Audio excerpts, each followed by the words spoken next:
soon on the World Wide Web, on your mobile phone, and on all social media platforms. Jambo Radio. Okay. Welcome to this inspiring transformation on Jambo Radio. I am Dino Lawman. Today on the program, we are talking to Mr. Ted. Mr. Ted, thank you very much for talking to Jambo Radio. Can you introduce to our listeners yourself? Well, I'm Ted Franklin. I'm 29 years old. I live in Uxbridge, just outside London. Married, got a wife and 2 kids. One just turned 3 yesterday, and the other one is a year and a half. Yeah, I'm currently serving in the British Army. At the moment, I'm posted out to a bomb disposal unit, so we do a lot of stuff around UK mainland. I've been with the Army for 8 years, joined straight after my university. I went to school or uni at Derby University, East Midlands. Finished my degree, my law degree, so I have an LLB Hunt in law. And yeah, so I've been in the Army for 8 years, like I said, and doing stuff all over the world. And right now, I'm here right now. All right, thank you very much. That was quite. I didn't expect to hear much of that, but it's really delight to know that you serve in the British Army you've been serving for 8 years. Where are you originally from? Originally, I'm from Cameroon, in West Africa, bordered by Nigeria, Gabon, Equatorial Guinea. Yeah. Okay, and which year did you move to the UK, or were you born in the UK? I wasn't born in the UK. I initially moved to the UK in 2009, September 2009, to further my education. So I got granted admission into Derby University after I was successful on my A-levels back in Cameroon. So I got admission into Derby and flew over and started my course at Derby University in 2009. Wow, thank you very much for that. How was it like growing up in Cameroon? Do you face challenges? How was life like growing up in Cameroon? Well, to be fair, we all face challenges everywhere, wherever it is you grow up. But Cameroon per se is a unique country, given that the country is in 2 parts. So we have the English-speaking part and the French-speaking part. The French-speaking part has got majority of the population, and the English part has got a smaller, population. So I grew up in the English part. I'm from the English part of Cameroon, Bamenda to be precise, but I was born in the southwest. I grew up there, went to school, lived with my grandma all my life.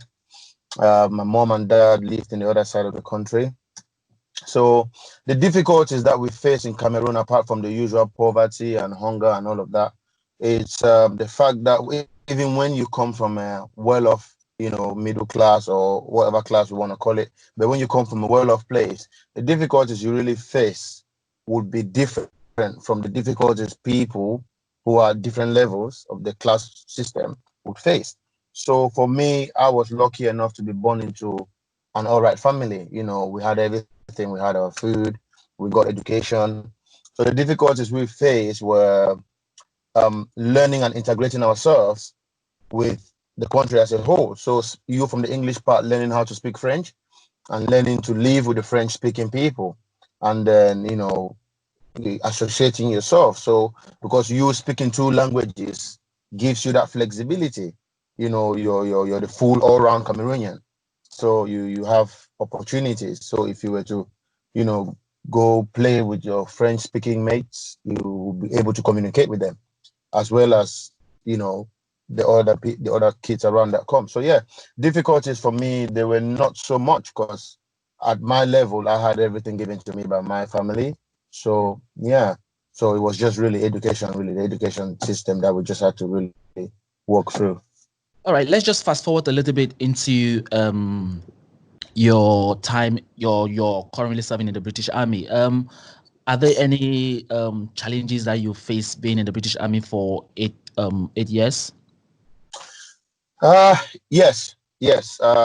Typically, being a foreign and Commonwealth soldier, there's a few challenges you would face, and the first one, which is mainly, is the culture. Is the culture. So, for instance, me moving from Cameroon and coming into the UK, I spent a lot of times with the little black communities, you know. So I'm Cameroonian. I had to get then mix with my fellow brothers from other African countries, Nigerians, Zimbabweans, Congolese, Malawians, you know, the whole bunch, you know, got to know so much about the Caribbeans, the cultures, you know, made a lot of friends. And then you meet the average, you know, the average white people as well. And then you get to learn with them as well.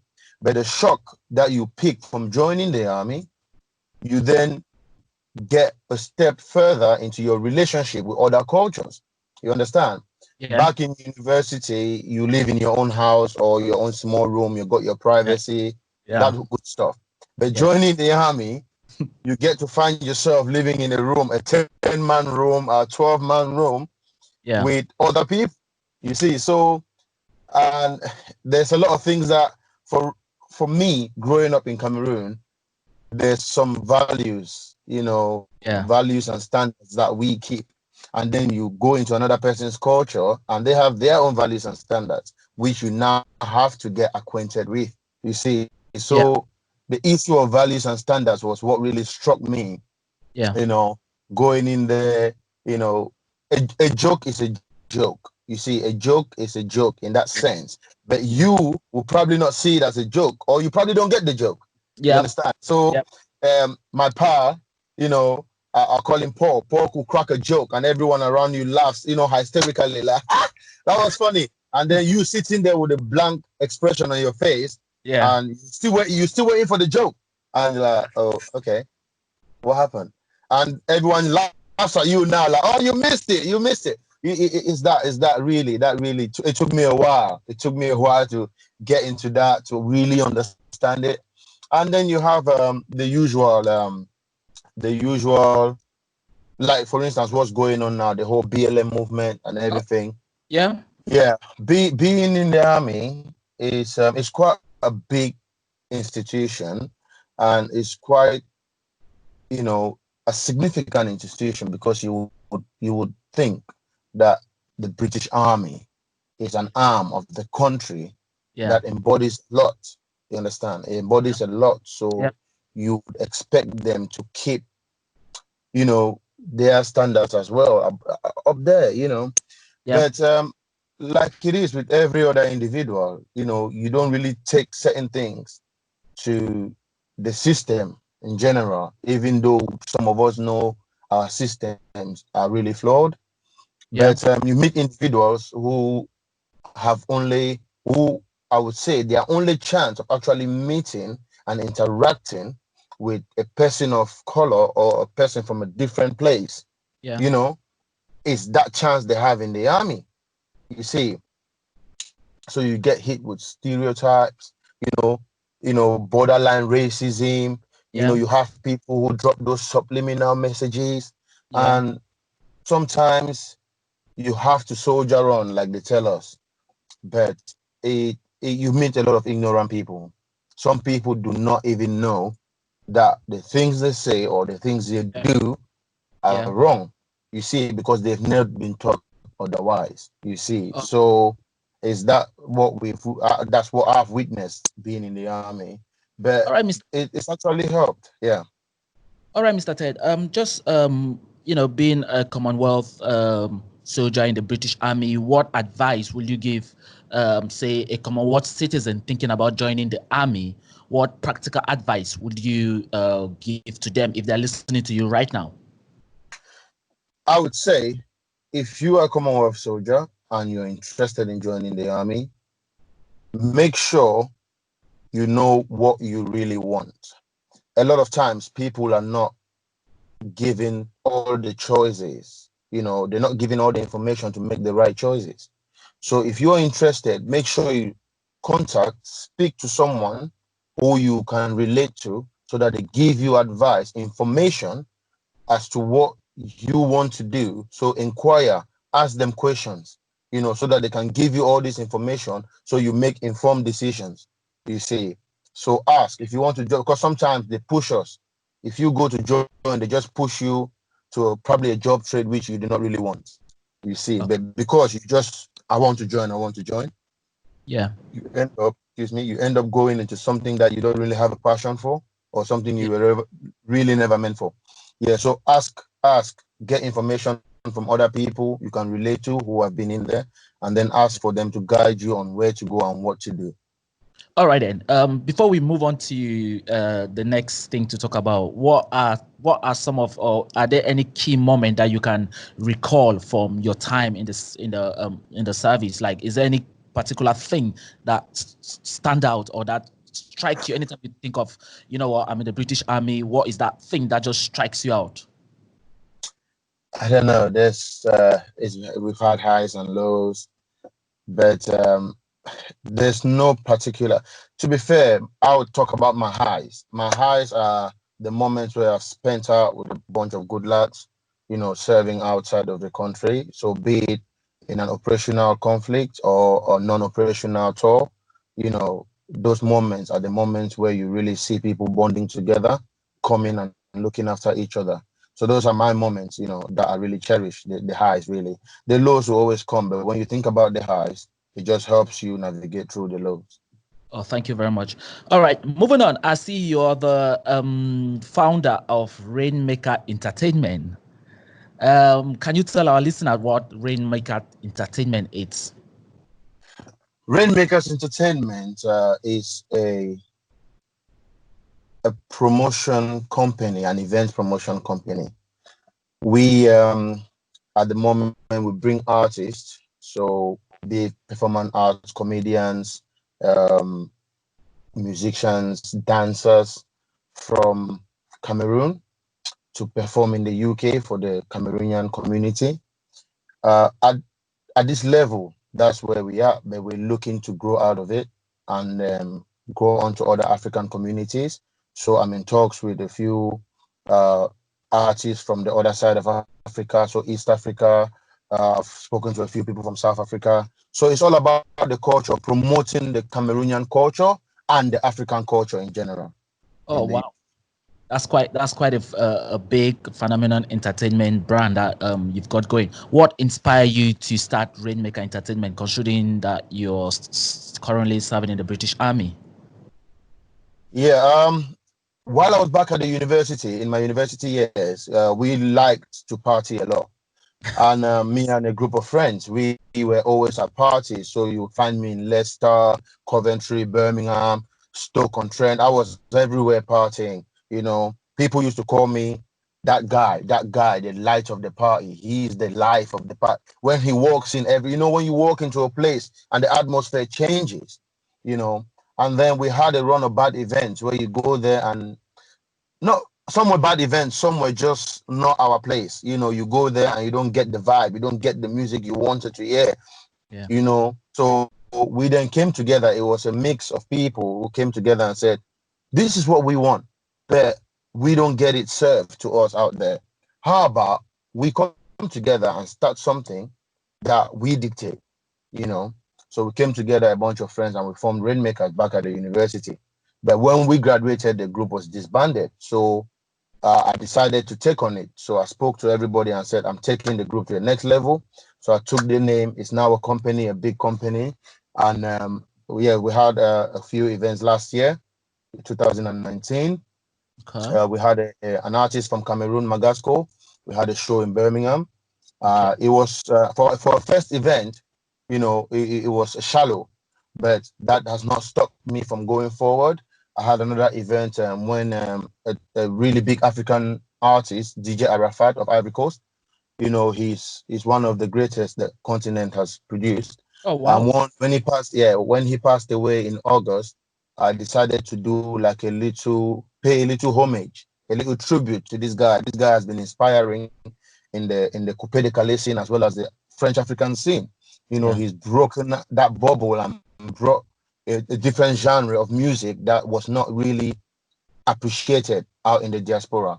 Yeah. And this guy really did his best to take it out there. So I did a little tribute in Birmingham, and the tribute was absolutely amazing. People turned up.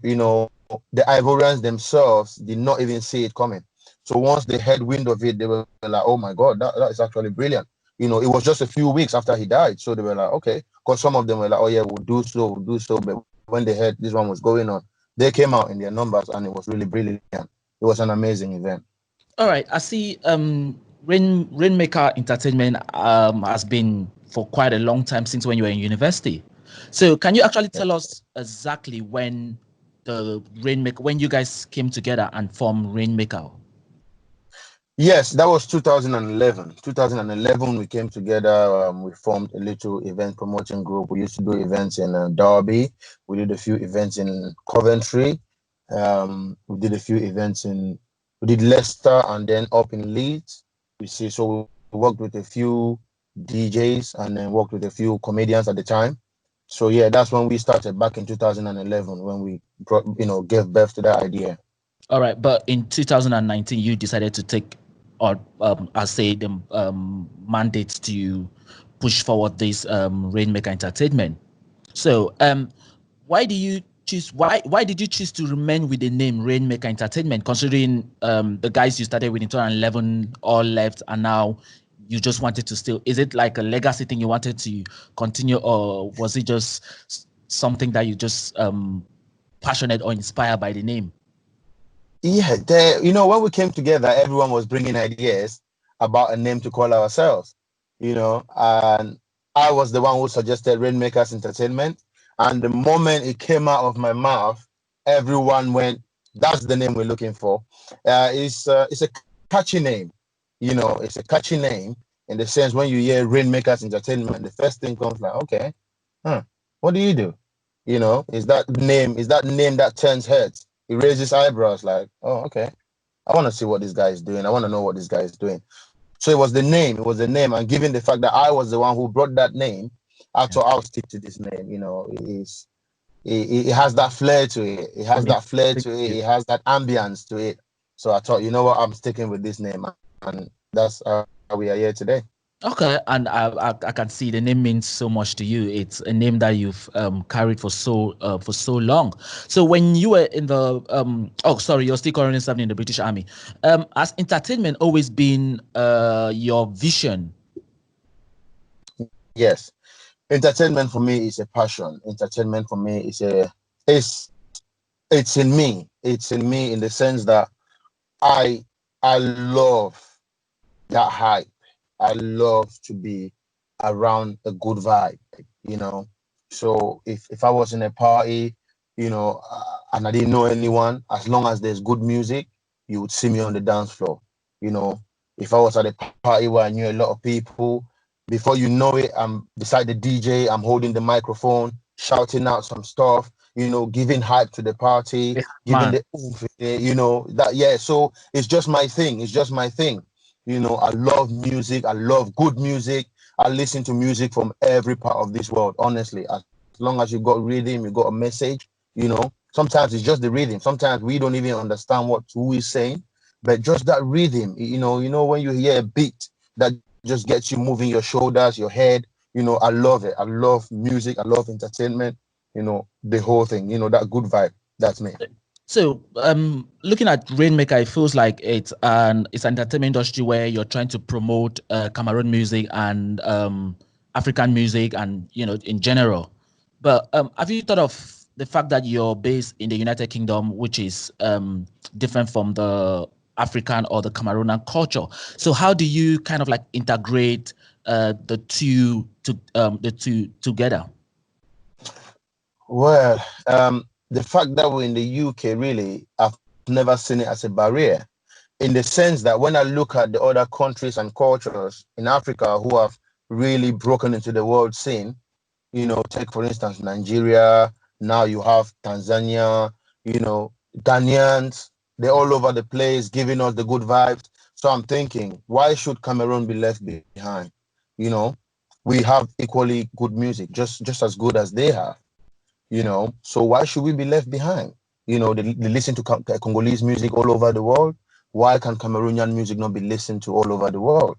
You understand? Because the first, way back, everyone had the notion that, it's because we speak French, so we only need to sing in English so we could break through. And I'm like, no, Congolese music is being danced all over the world. They speak Lingala.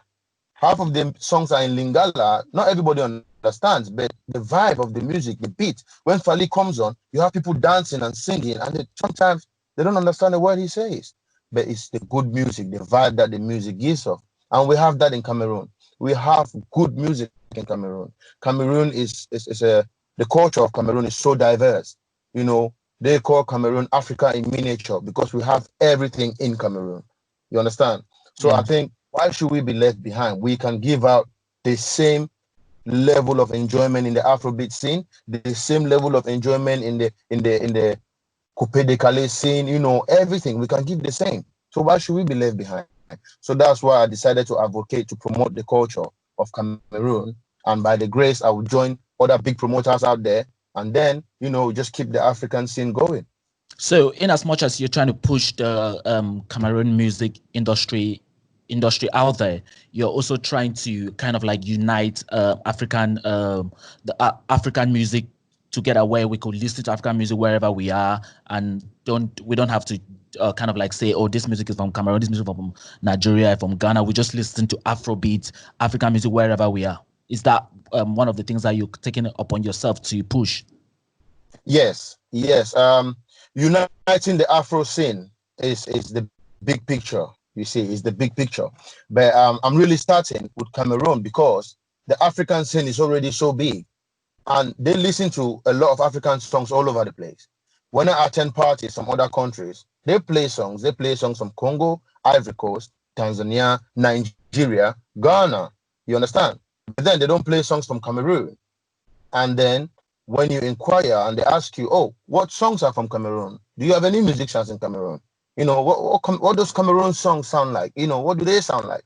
Those questions, which leads me to believe that we Cameroonians, so promoters, DJs, even the Cameroonian populace itself, is not doing as much, because we, as a people, we need to love and promote our music amongst ourselves first.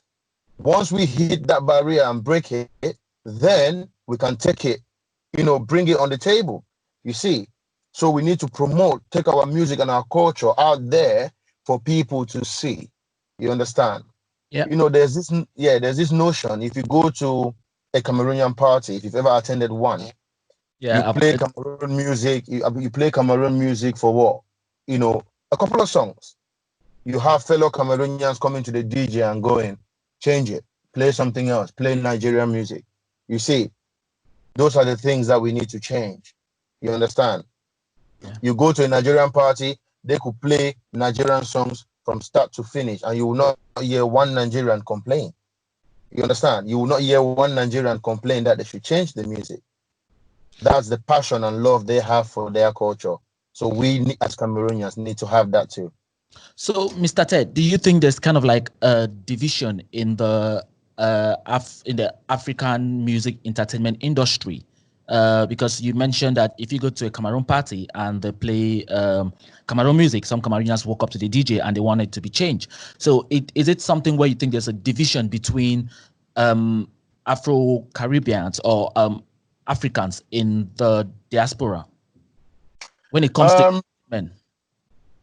Entertainment-wise, I will not go as far as saying there's a division.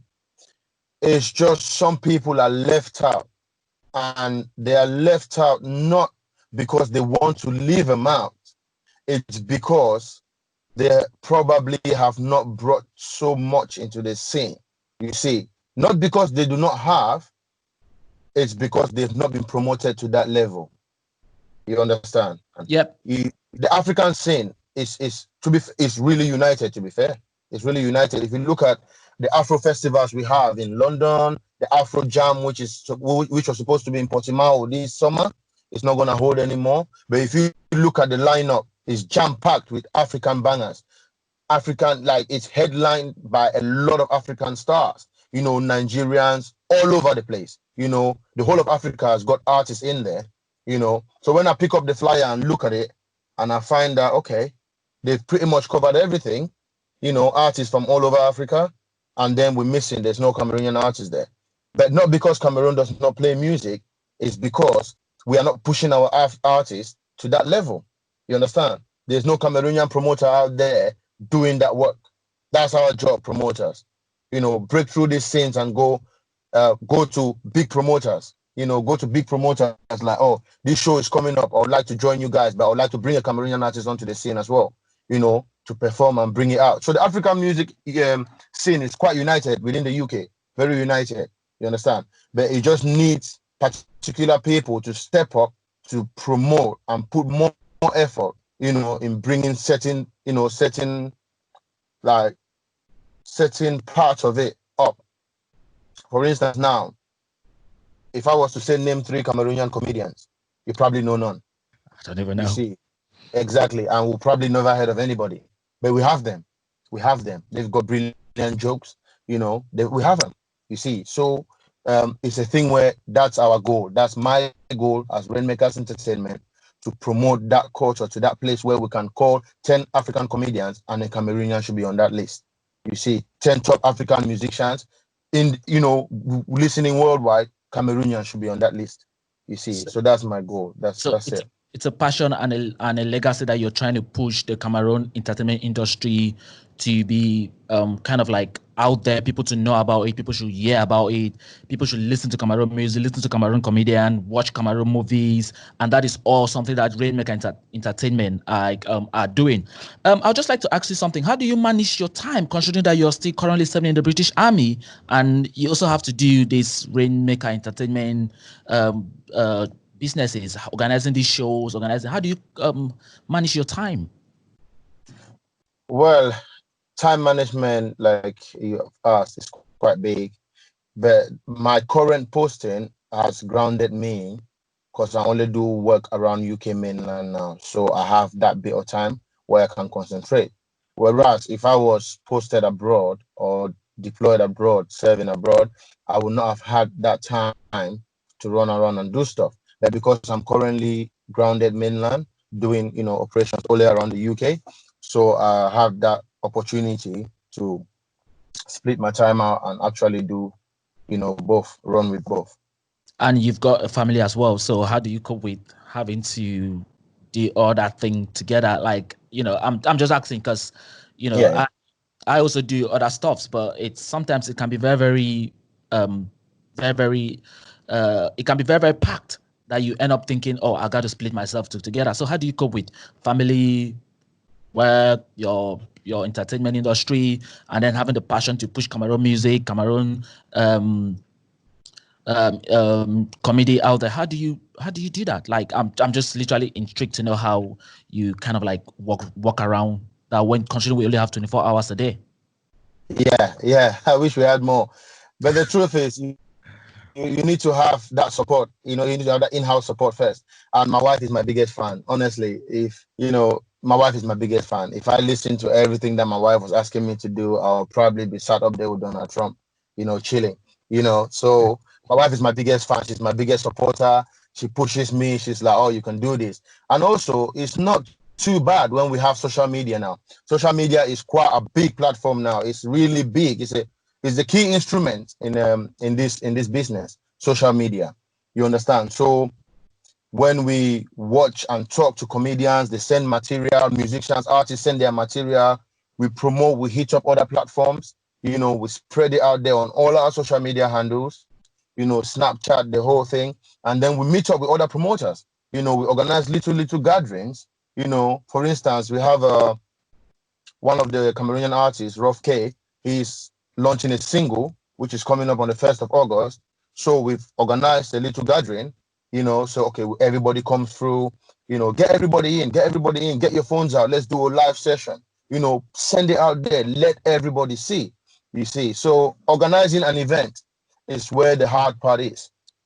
Promoting is not too bad. Once you have your social media, then you have people all over the place as a team, working as a team, you see. But organizing the events is, the standalone events where you have to book a hall, hire a hall, get people around, decorations, get the artists to come in from Cameroon, getting all those. That is the hard part, you see. And it's hard, but it's not impossible. You see, it's doable. Once you have a willing team and everybody's doing their bit, it's possible. So I'm really happy I've had this time around to actually set up and get the company running. And I've got a good team behind me, really. I've got a good team behind me. All right. What change it's Rainmaker actually bringing in the entertainment industry that we haven't seen before? Okay. Change-wise, right now, for instance, since the lockdown kicked in, we've not been able to do much. Nobody has been able to do anything really. But what we've done, myself and other Cameroonian promoters and DJs, so I've succeeded to mobilize a few people who also have this passion in entertainment. DJs, I've mobilized a number of Cameroonian DJs, another entertainer, another promoter like me, a few artist managers, we've mobilized them. We now have a group where we share ideas and actually pushing things out, And from the time when I started speaking with the other promoters and the other artist managers that are into the business, we've actually seen a big change, because now people who were in their corners, who didn't know other people doing, some like-minded things, are now coming together, wanting to be a part of this movement, you see, because now in the last couple of months, there are people who have known about Cameroonian artists they never heard of. You see, they known about Cameroonian. I've gone as far as signing partnership deals with these people. Imagine, from January, you didn't know this person, and bam, in April, he's good. I'm signing him onto my label. You understand?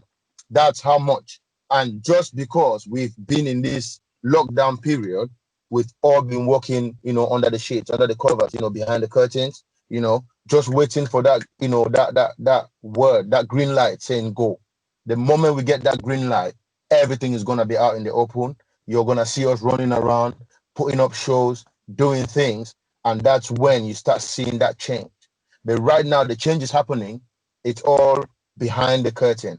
And I'm quite happy with that, because when you work behind the curtain, it's quite good, because you're focused. You're actually doing work. But now when it comes to the open, you face little challenges here and there. But working behind the curtain with this team I've been working with, it's been amazing, because the positive energy that we've gathered together, by the time we hit the main stage, we'll be strong enough to spread that love, that positive vibe everywhere. Yeah. Thank you very much. Just a couple of few questions from me before we run up this session of Inspiring Transformation. What advice will you give someone that is listening to you right now and thinking of starting up an entertainment industry where they want to promote or push their own country music and comedian or their own country entertainment to the world? What advice will you give that person? First of all, I would say get your community involved. You see, your community, your people, get them involved, because they are your first point of contact. You see, get them involved. It's your culture. You need to love it. You need to love it. Get your people to get behind it, and then you can sell it out to the world. You see, don't be shy. We have a lot of cultures. Africa is so big, so vast. And, sometimes because one person is doing it so big, and the other person is probably not doing it, or doing it and it's not as big as this person, they seem to overshadow you and everything. But why must they? We all can step up there and just give them Africa as a whole. Give them the different burst of flavors, give them the different bursts, in our food, in our, the tradition, the core, everything. So nobody should be shy. Get out there, get your community behind you, get to everybody. So go to all the little restaurants, get everybody in. This is what, have a vision. This is what I want to do. This is what I want to do. This is what I want to do. Get them behind it. And before you know it, you're going to have people in the community who have the same passion, but don't know how to go about it. You have people coming to you. I like this idea and I'm supporting you. I'm behind you. We're pushing you. And boom, that's how you go forward with it. So how have you been able to, in your own experience, been able to get the Cameroon community behind you or behind Rainmakers Entertainment? What are the practical steps that you've taken to get them behind you? For me, practical steps is, when you see a fellow Cameroonian doing something, whatever it is, and you can picture that this thing this person is doing can promote our culture, go there and support them. Support them. Support your own is what they call it. You see. So if someone was organizing an event, whatever it is, go there, show them support. And when it comes to your turn, they will turn up and show you support as well. That's what it is. Building that community, getting out there to everybody, telling them what you do, how you're trying to do it, and then they will tell you what they are doing, how they're doing it, and how they need your help. So body system, helping each other. That's how I found it, and that's how I've been doing it. Going out there to support my brothers and sisters doing all sorts, and they will come to me to support me too when I kick out. What has been your biggest challenge in going out there to promote Rainmakers Entertainment? Oh, my biggest challenge so far, it's people saying, well, it's people always say, but it's the fact that once there's been somebody already doing something similar, you know, people think, oh, you're never gonna be that person, you're never gonna get there. But what they fail to understand is, I'm not trying to be that person. I have my own vision. You understand? And another thing I've really seen that is really, it's worrying, is the fact that people try sidetrack you, take you away from your vision. You understand? You see, so once you have your goal, you've set your goal and you're working towards that goal, yes, opportunities will come in, but you have to pick wisely. If you see one which is good, but it will take you away from your vision, don't do it. Don't do it. You've set a goal, achieve that goal first. You understand? Focus on your goal and go for it. I've had other people come to me, propose business ideas and everything. I've sat down and looked at them and, you know, thought to myself, this one is good, but it's not for me. This one is good, but it will take me away from my goal, you know. So making wise choices. You know, when you make a choice, think about the goal you have in mind. You see. So really it's a problem of choice. At this point, I'm so happy because it's a problem of choice. It's now up to me to make those choices because the support is amazing. You know, it's massive. Everybody wants to get in. Everybody wants to join in. So you have ideas coming in from everybody. Oh, let's do this. Let's do that. Let's do this. I'm like, okay, that's nice, but that's not part of my vision. But I know what to do. I know somebody who shares a like-minded idea. So I'll send you to that person. You see. So I've not been able to promote your vision, but I've sent you to somebody who shares the same ideas as you, and then you guys can work together. You see. So we all have our goals, but where they come, where we cross paths, we work together and we keep going forward. That's my challenges I'm facing, and that's how I'm dealing with them. All right. What are some of the life lessons that you've learned, either in your time in the not in your time, either currently serving the British Army or having to run the Rainmaker Entertainment? What are some of the life lessons that you've learned in this process or in this journey? Life lessons. The first one is, if you believe in your hustle, don't let anybody tell you otherwise. If you believe in your hustle, it's your passion. You need to develop that passion first. Don't always think about the money, because a lot of people are short-sighted. You understand? Because you try something the first time and it doesn't work, a lot of people give up. Because one, they have the defeatist mindset and they don't have the support around them. You see, you need to shut out all the negative energy, be able to take constructive criticism. You know, we call it work on points. We don't even call it criticism no more. Just be able to take on board new ideas, work on points. If somebody rings you up, I saw you do this, but there's a better way you could do this. You know, thank them, appreciate them, because they even took out time to watch you do stuff. You understand? So appreciate that, take it on board, find a way to culminate it, incorporate it into your ideas and the way your modus operandi. You see. So my life lessons is, be open to ideas, be wise in making your choices, and don't give up. If it's not paying off today, remember you got in it first for the passion. Yeah. And if you believe in that dream of yours, you would go places. Wow, that is really some word of advice there. Thank you very much for that advice. Just before we round up, if you could do one thing differently from 2009 that you came to the United Kingdom, what could that be? If I could do things differently, just one thing. Yeah, if there's one thing that you feel like, what, probably I should have joined the British Army in 2009 or maybe before university. What could that, or maybe I should have started Rainmaker Entertainment, earlier than I started it in 2011 with my guy. What could that one thing be? That's it. You've hit the nail on the head. If there's one thing I could change, I should have started Rainmakers Entertainment way back. I should not have left that gap, that long time. You see, because what happened was I was running away from that passion. You understand? I kept on thinking, because I'm in the army, I will not be able to manage it upon that. You understand?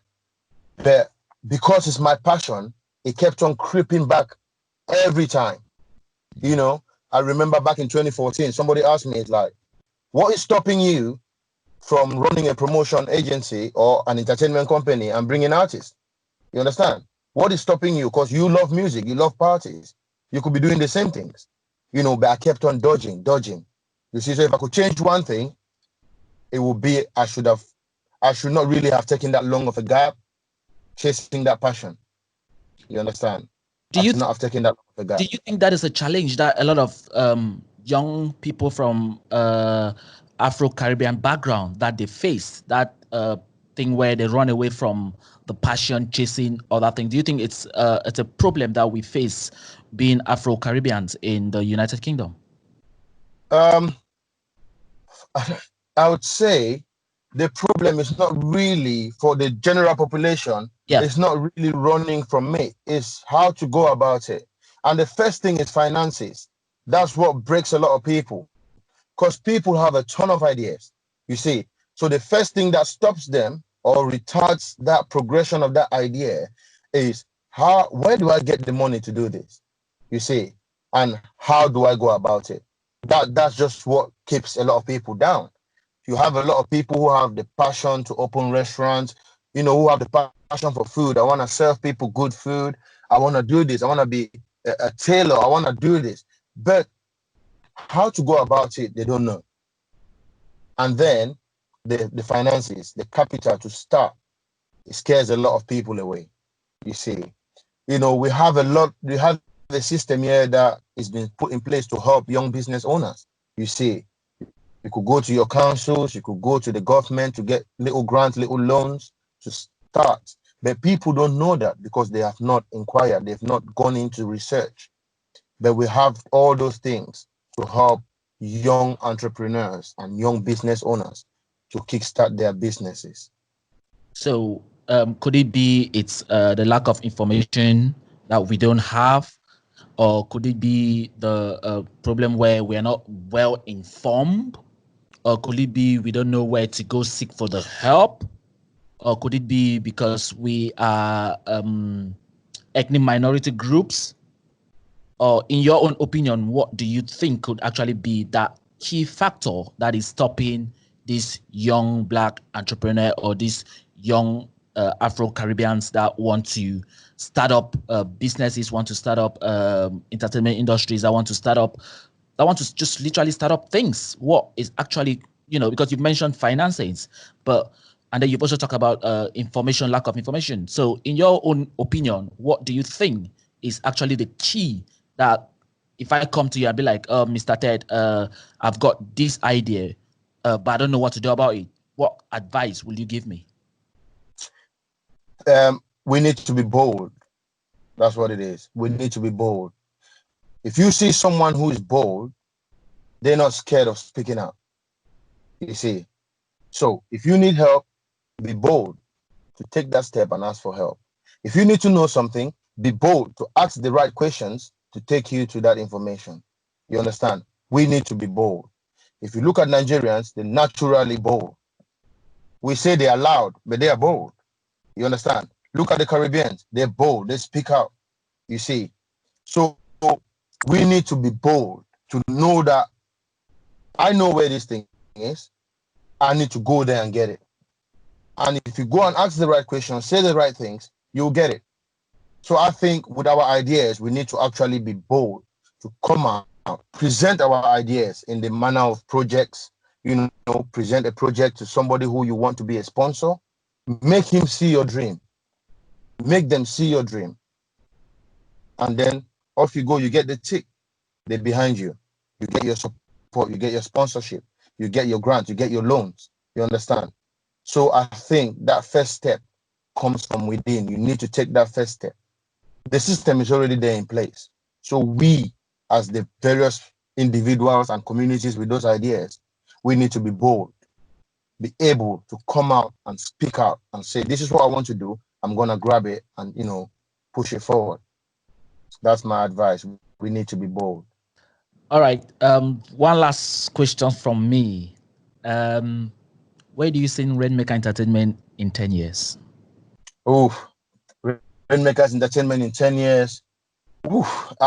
I'm really looking at us at the top, joining the ranks of, top UK promoters.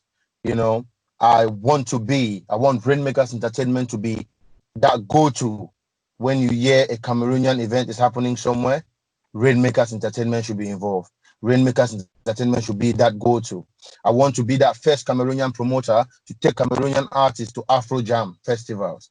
All these festivals that they hold for, the Afro Festival, Summer Festival in London, everything, Rainmakers Entertainment. I want to be up there. I want to be the one spearheading the promotion of Cameroon culture.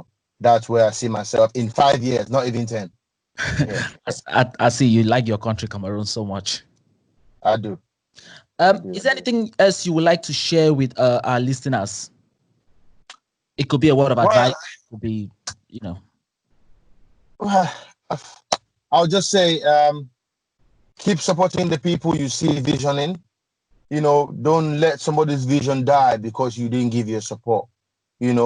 People on the social media platforms, if you have to go and follow, you go follow. It's just a follow.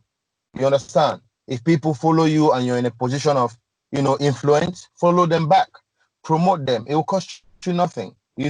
Follow them back, promote their stuff. You could just post somebody's article or something on your page, and then another person sees it and likes it. And, and that's just it. Let's just show love to one another. Showing love, love yourself. And if you love yourself that much, you would realize that it's so healthy that you would love to love another person, to just share that love. That's my only advice I would give out. Thank you very much. That was Mr. Ted from Rainmakers Entertainment talking to Njambo Radio on Inspiring Transformation. If you want to get in touch with Mr. Ted, can you just leave your Instagram, your Facebook, your website on the show? So in case someone wants to get in touch with you or collaborate with you on what you're doing, we'll be able to give them that information? Yes.